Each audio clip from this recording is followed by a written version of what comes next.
क्या हुई थी? क्या हुआ?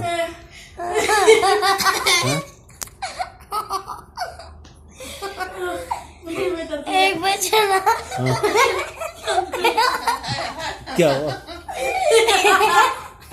एक बच्चा और एक बच्ची और एक बच्चे मामा खेलने बैठो, बच्चे ने घुमा दिया और वो रन भागने लगा। घुमा दी? कैसे घुमा दी? अरे मेरा एक बच्चे मतलब इंटर से ना आया तो अपने बच्चों को ना खिला रहे थे, तो उन्होंने ना बॉल फेंकी तो बच्चे ना जोरदार शॉट लगा दिया।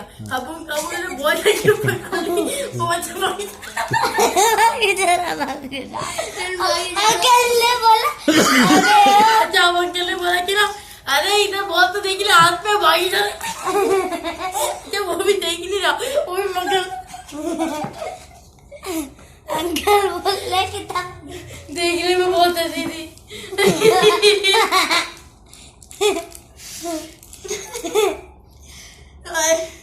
पूरे रास्ते ऐसा तक आया था और मैं घर में आके भी ऐसा